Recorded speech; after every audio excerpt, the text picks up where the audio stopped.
even though I may have my bad days, even though I may get upset, even though I may lose my you know what I mean? One of the things about being mature and grown is that you also have to be responsible with the decisions that you make. 2024 was just like, sit with it. Healing is a bitch. There's no sense in trying to defend yourself. There's no sense in trying to rectify or explain or defend to people who are hell-bent on misunderstanding you. Because the moment you stop talking, people start listening. Wayutwa. This here, my sister, is what is referred to as wisdom. Stop forcing it. If it doesn't want to come together, then it's not meant to come together. Let me be your sign, Kesana. Even when you're afraid, do it anyway. I like her. I like this version of me now, so.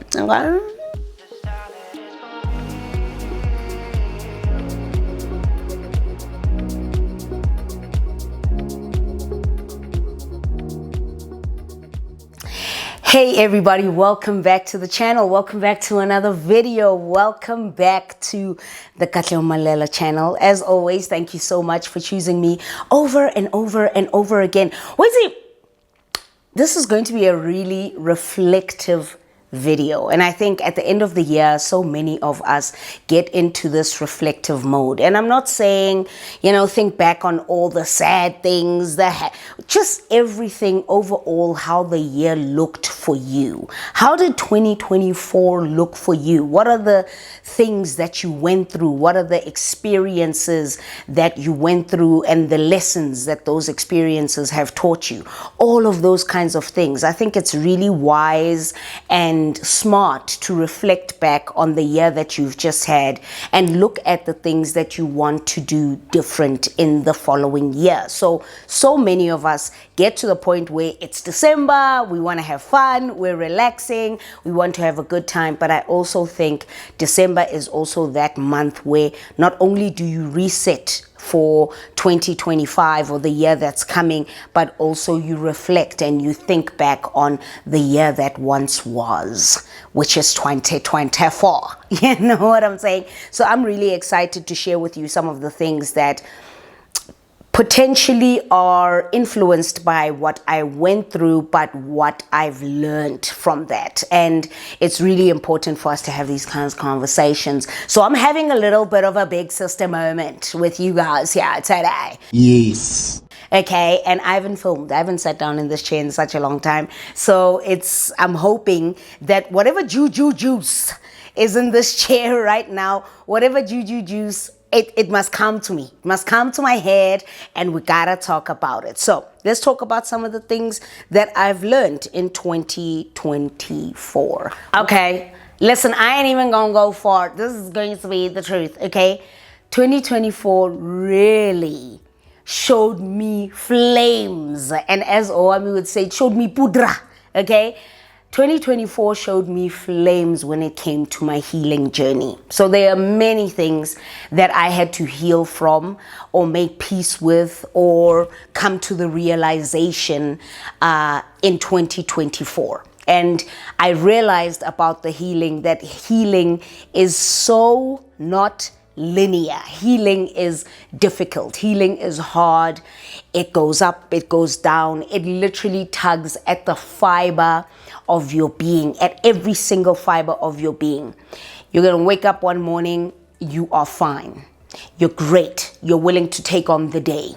You wake up the very next day or somewhere midway point during the day, your demeanor changes and you completely break down and you find yourself lost in the source and the source of your thoughts. And I realized in 2024 that healing definitely isn't linear. There is just so much of yourself that has to be drawn out in the process of healing. And there are times that you're not going to like yourself. And there are times where you're not going to feel like you're enough. And there are times where you feel like you can take on the world and you are excited and life looks grand and great again. And you start to see life from a different perspective. And then you just pulled right back into that difficult part of the healing. So healing is not linear. It does this all the time. And until you get to that point where being yourself starts to feel normal again, that is the process that you're going to have to go through, irrespective of what it is that happened. And for me, healing was hard this year. I had to heal from a number of things. I had to make very difficult decisions. I had to teach myself that in some instances I need to stand up for myself. And standing up for myself might entail making very difficult decisions that I do not want to do, but I have to do. Healing taught me that in order to be able to heal, you have to choose yourself. If you want to heal, you have to choose yourself.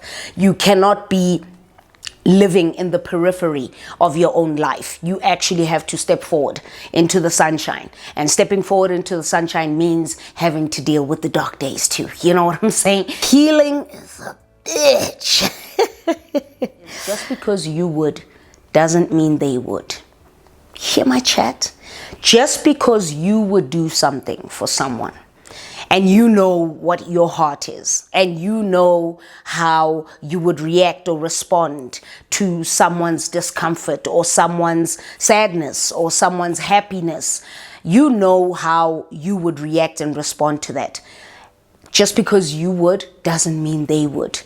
And I was living in the lap of luxury where I had these expectations and these thoughts that because they can see me and they can see my heart, and even though I may have my bad days, even though I may get upset, even though I may lose my even though I might lose my and get upset and all of that, I would like to believe that they know that that is not me. The me that is here is the me that's willing to listen, the me that's willing to try again, the me that's willing to support, the me that's willing to engage you in a respectful, mature, and responsible manner. Because one of the things about being mature and grown is that you also have to be responsible with the decisions that you make. You have to be self-aware of, if you say something, this is how it's going to impact the other person. If you do something, this is how it's going to impact the other person. And are you okay with that? Are you okay with it being impacting them like that? And would you be okay if you did that, if they did that to you? You know what I'm saying? Feel like I'm going around circles, but that's essentially what I'm saying. I learned that just because you would doesn't mean that they would. And that was a hard realization to learn. Woo! 2024 also taught me that life is short. You have to enjoy the moments. Oh, and I just unclipped my top. You have to enjoy the moments. You have to be present in the good times. Feel the good times. Be still and feel the bad times too. You have to sit with it. There's one of my favorite, I'm trying to tie this button. One of my favorite TikTok sounds is sit with it. That's what it says. Just sit with it. And it says again, sit with it. And I think it means everything, from whatever emotion or feeling that you might be going through, whatever experience that you're having, sit with it. It's so important to not lose yourself in the bad or lose yourself in the good, or, just run through your life without actually feeling the moments that deserve to be felt, that are meant to be felt. And for me, 2024 was just like, sit with it. Even in moments that I did not want to, I did a lot of self-isolation in 2024. And I think it's one of the best things that I could have ever done for myself. Because in that moment, I learned what works for me, what doesn't work for me, what is acceptable, what is not acceptable, what I want for my life, the ambition, the drive. There's so many things that came out of burnt ashes that actually made me, it gave me the courage and the brevity. It gave me the courage and the brevity and the strength to actually hone in on all the good things that remind me of who I am. And I had to sit with it for that, you know? So, I feel like this video gonna make me so emotional. But then the great thing about it is I'm ending 2024 feeling really good about myself. For a large part of 2024, I was lost. I was lost. There were so many things that were happening in my life that I never thought I would go through again or experience. I had so many fears in 2024. And the me that I am now versus the me that I am in January, my babe, I like her. I like this version of me now. So 2024 also taught me that many people are fighting with very silent battles. Many people, including myself, there were so many silent battles that I was fighting that you guys knew absolutely nothing about. I would show up and I would do what I need to do. I would shut down the camera. I would film the content. I would go to work. I would present myself in spaces where I needed to talk or interview, radio interviews, TV, all of that. I would do all of those things even on my worst days. 2024 showed me that, damn, if I am fighting the silent battles that I'm fighting, how many other people are doing it? How many other people are going through the absolute most and no one knows? 2024 for me was the highest my high functioning depression has been since I have known myself to be a high functioning depressive. It's been the highest that it's ever been. There are so many times where I did not want to switch the camera on. There are so many times where I couldn't be bothered about engaging with other people. There are so many times where I would engage myself in activities and behaviors that I typically wouldn't do.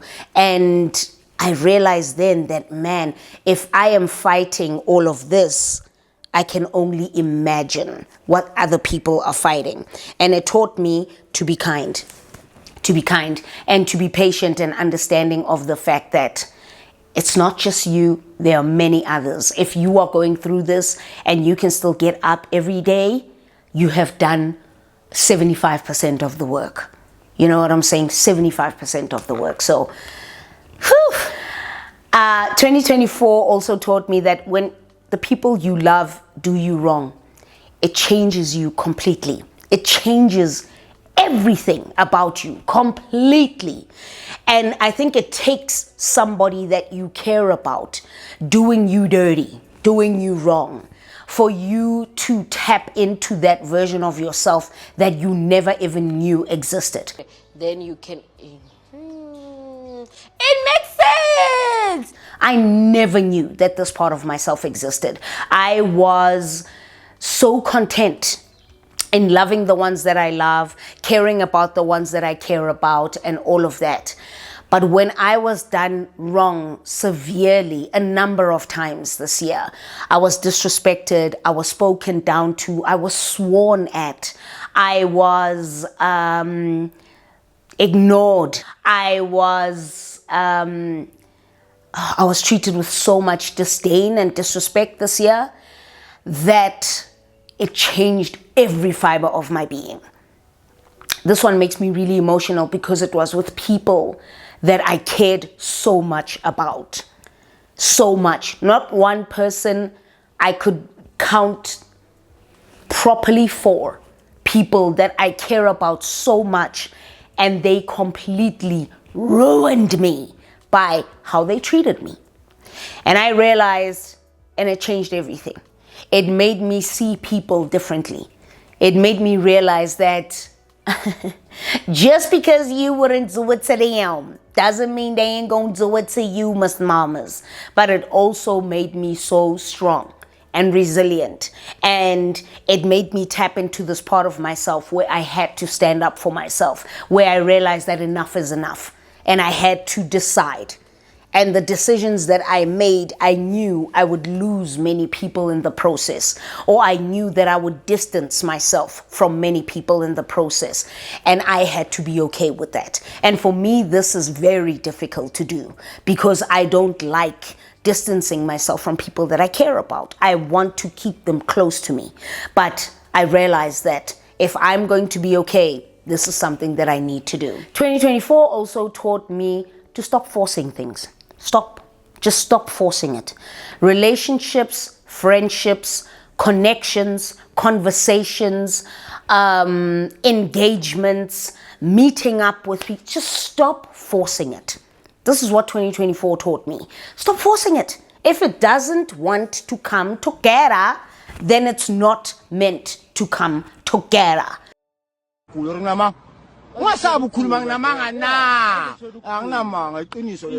know what I'm saying? Just stop forcing it.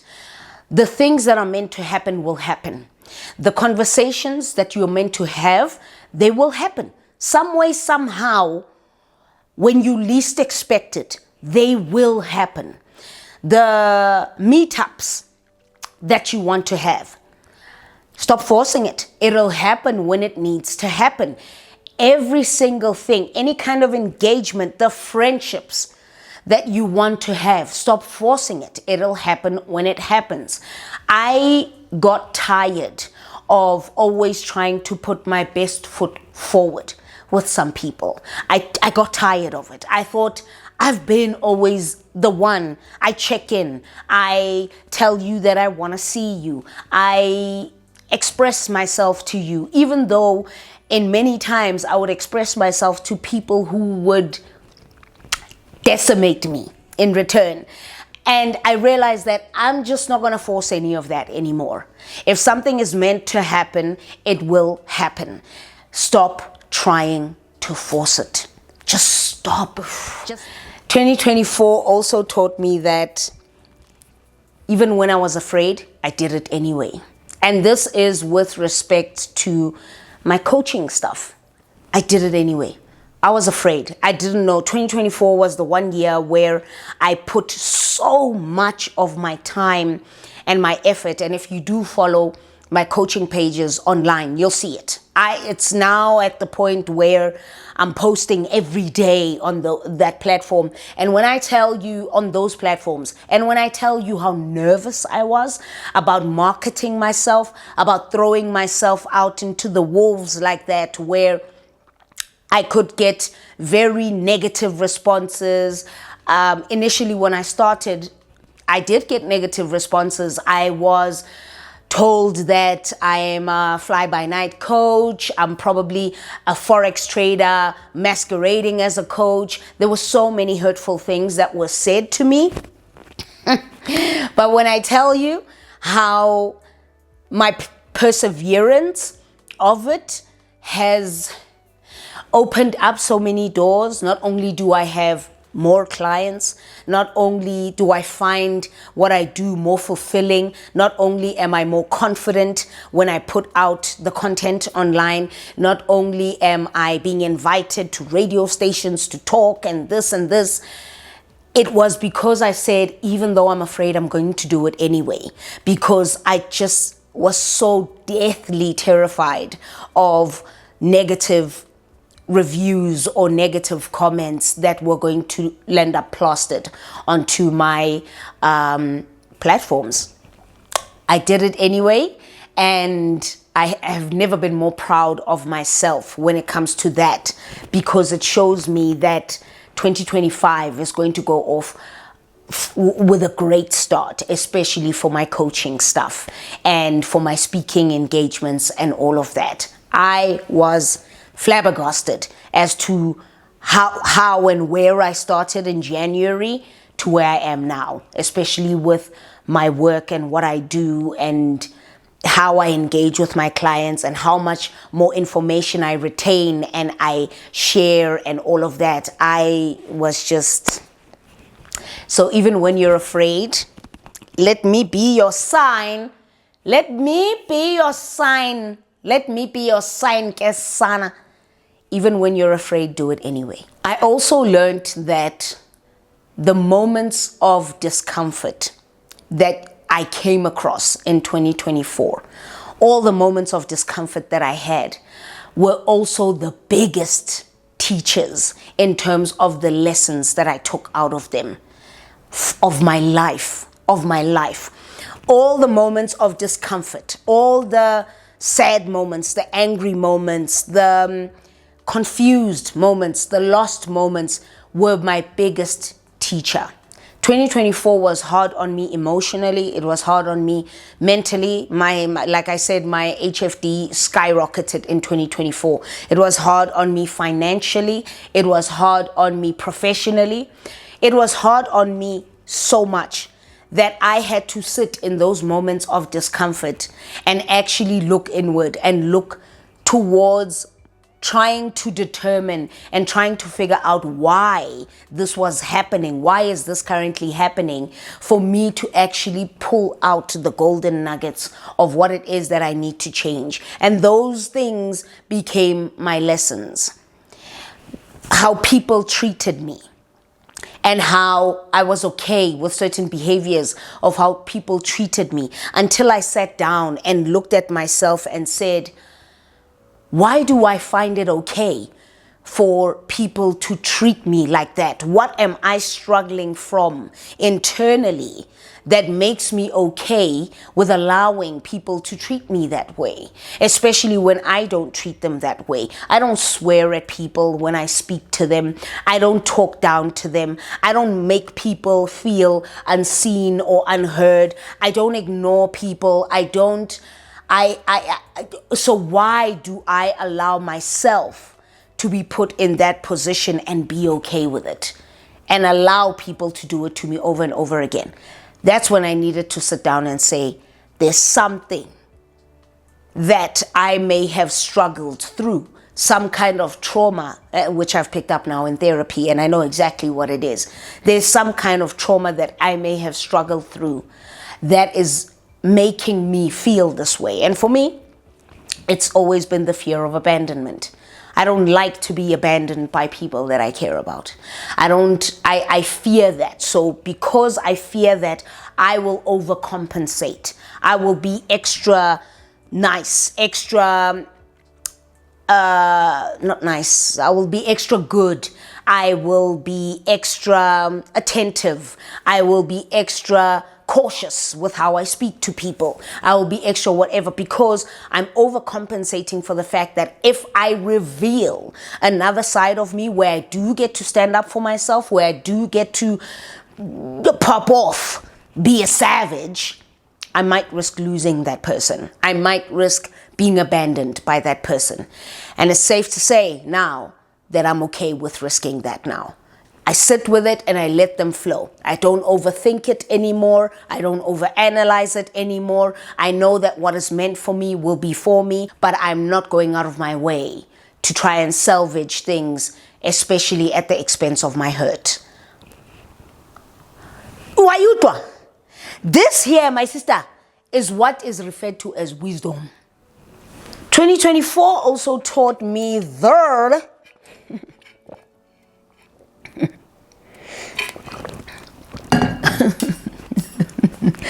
2024 also taught me that silence is your biggest and your strongest weapon. Just be quiet. Be quiet. There's no sense in trying to explain yourself. There's no sense in trying to defend yourself. There's no sense in trying to rectify or explain or defend to people who are hell-bent on misunderstanding you. So sometimes all you need to do is just keep quiet. You know that they have hurt you. You know that there is nothing that you can say, even if you want to explain or you want to have a mature conversation, there is nothing you can do or say to someone who is determined to misunderstand you. There's nothing you can do or say. So sometimes be quiet. Be quiet. There's nothing you can do for yourself more than being quiet. Sit with it. Be okay with it. There's some things that'll work out. There's some things that just won't. But your silence is your strongest weapon. Because the moment you stop talking, people start listening. And they listen to your silence. Because your silence is now saying, hey, man, I knew she would be quiet, but I mean, she's normally quiet for like a day or a week at most. Be quiet. Go months being quiet. Say nothing. Because if your silence doesn't show that person that, hey man, I moved mad this time. I fucked up this time. I moved mad. She typically doesn't do this. She typically doesn't do this. She typically doesn't react this way. I moved mad this time. If they can't see that and then take steps towards resolution, conflict resolution, steps toward communication and engagement and all of that, if they don't do that, then that should show you where they place you in their lives. So sometimes be quiet. Be quiet.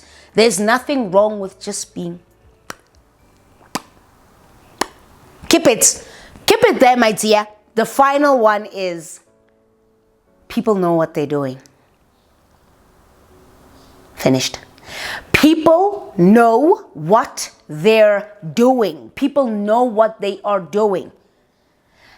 If they say something to you a certain way, they know exactly how they want it to land. Okay? If they move mad with you, they know exactly what kind of response or reaction you're going to get or you're going to feel from it.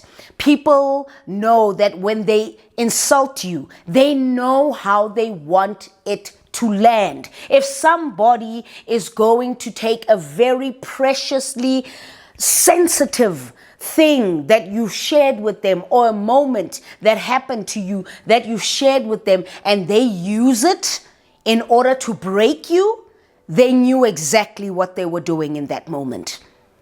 Because a lot of the time when they did know exactly what they are doing and then they come back with an apology, why are you apologizing?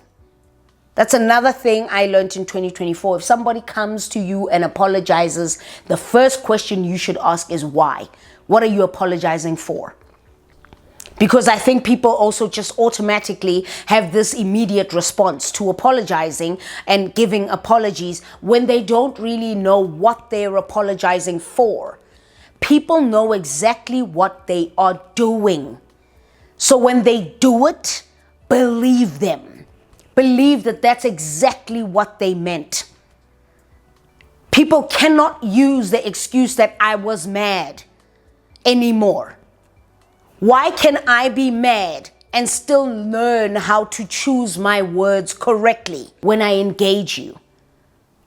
But you have the right to be mad and actually go off the mountaintop, literally push me off the mountaintop, and then come back and say you're sorry? For what?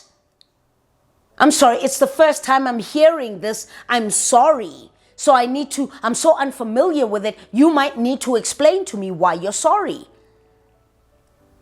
People know what they're doing. When they distance themselves from you, they know what they're doing. When they ignore you, they know what they're doing. When they choose not to respond to your messages, they know what they're doing. When they choose everything that you could possibly be going through right now, they know what they're doing. Masabata, they know what they're doing. So don't you ever forget it. Before you start explaining someone's actions away in defense of them, to try and rationalize it within yourself, they know what they're doing. I'll end it off with this one. Go where you're loved. Go where you are loved. And this one comes from the previous weekend where I had my friends over. And I hadn't seen those girls in months. Because everybody's just so busy. Everybody being going through it. And these are mothers and wives and all of this. And I knew that it's going to be tough. But they came over and I hosted them. I cooked for them. I set us up outside. I did a whole shindig of a good time. And I have never felt more loved in that moment. There was an evening, in the evening when we were having dinner, and we were talking about, it was kind of like also a Friendsgiving kind of thing. And we were talking about some of the things that we were thankful for. And when it came my turn, I was bawling. I have never seen women get up so fast to envelop me in just love and understanding. And they just let me cry. They didn't say, no, don't cry, friend. It's okay. See, I'm going to cry right now. They just let me cry. They just let me have that moment. There's not many spaces where I feel safe to be myself. And this is something that I'm sharing with you that I shared in therapy. There's not many spaces in my life where I feel safe to be myself. But in that moment, I felt incredibly safe. I felt like anything could have happened that night and I would be with love and support and protection. And I felt that night. And that's something that I don't feel very often. So go where you are loved. Just go there. Spend your time there. Not with flaky people, not with people who are in and out, not with people who decide one day that, you know, they're cool with you, the next day decimate you, and not with that. Go where you are loved, where you're respected, where the conversations that are had are mature and they're understood and you can talk, where people know you for who you really are. They don't try and paint you to be this malicious person or a bad person or whatever. They know you for who you really are, in your good and in your bad, and they choose to love you anyway. Go where you are loved. Damn, it's a nice way to end this video. And so because I feel loved with you guys, here I am shooting this video for you guys. I want to thank you for just being around in my 2024, even though I complained a couple of times. not more than 3 or 4 times, but I complained a couple of times this year. And I'm trying to do better. Trying to stay away from the complaining. I'm trying to just be a happy, like I'm a happy hand right now. Okay? There's a part of me that's just very peaceful, very demure, very mindful, spending time with people that care about me and people that want to be around me, and it feels glorious. So I hope you guys enjoyed this video. This video is very emotional for me to make, but it really demonstrates clearly how my 2024 went. This is how I felt in my 2024. I would love to know what you got out of 2024. Your reflective thoughts. What has 2024 taught you? Comment down below. But I wanted to end the year off having this video at some point in December to share with you that these are some of the things that I have learned, and I could not be more grateful. It feels like I finally stepped out of the darkness and I'm in light now. So I'm going to end the video here. Thank you so much for choosing me over and over again. As always, as I always do say, thank you so much for choosing me over and over again. I will see you in the next video. Until then, sayonara. Whoo, child, you gonna cry. Lord.